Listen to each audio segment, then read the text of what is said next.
สบายดีกะมาพบกับข้าพเจ้ามื้อนี้ข้าพเจ้ามาที่มศจะมาสัมภาษณ์นักศึกษาที่มาเสิงอยู่นี่เนาะว่าความรู้สึกเป็นยังไงในการเสิงมศครั้งนี้มานำมาเลยสบายดีเจ้าคิดว่าเจ้าจะเสิงผ่านบ่อ๋อน้องคิดว่าผ่านแน่นอนครับต้องผ่านแน่นอน ถ้าสมมุติเจ้าบ่ผ่านเดี๋ยวเจ้าสิเฮ็ดหยังเปล่าถ้าบ่ผ่านก็ต้องกลับเมื่อเลี้ยงงัวอยู่บ้านเนาะหรือกลับเมื่อเลี้ยงงัวอยู่บ้านเนาะหรือว่าไปสิงต่อปากประสาทสำหองไว้อ๋อเจ้าฮู้แล้วว่าเขาเจ้าคัดเลือกสิเอาจากคนคันเรื่องเหรอคือว่าคณะละ60คนไว้นั่นเนาะอ๋อแม่นแล้วคณะหนึ่งเขาเจ้าสิรับเพียง60คนเท่านั้นแล้วเจ้าคือว่าเจ้ามีโอกาสจักเปอร์เซ็นต์ที่จะผ่าน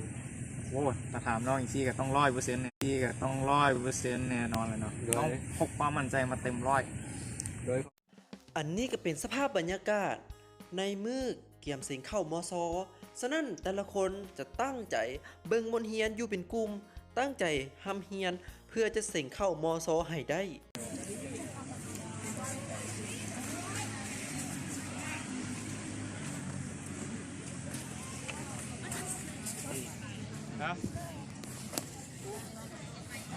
สงสัยของเสียงได้เลยแหละ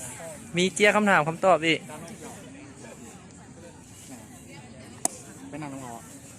อะไรวะเรื่องที่ไปของเขาเดี๋ยวแต่ได้ลมน้ำเขาไปถ่ายสบายดีเนาะอันนี้ก็สิได้ออกข่าวคนเบิ่งเป็นพันเนาะ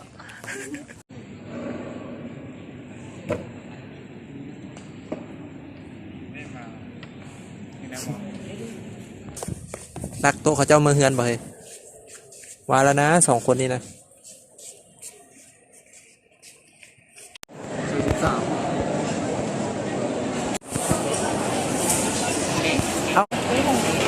ขอสั่งกาแฟ1 จานเนี่ยมาดีวันนี้เราสิมาสัมภาษณ์กันแบบหน้าของแม่ผู้หญิงเลยนะชื่อคุณไซทำวงจบมาจากมศ.อินต้าตอนนี้มาเซ็งเข้าทางวิทยาลัยมศ.เพื่อเซ็งเข้าวิชาการภาษาเศรษฐศาสตร์นะครับอักษรศาสตร์ภาษารัสเซียความรู้สึกตอนเช้าเมื่อนี้ตื่นเครียดหลายเนาะตื่นเต้นย้อนรถติดเนี่ยนะสบายดีเคยมีชื่อว่าธนกรกองบัญชีเคยจบจากฮ่องกงแล้วมาเสียงเข้าอักษรศาสตร์ภาษาอังกฤษต่อมาภาษาญี่ปุ่นอาจารย์มนโซน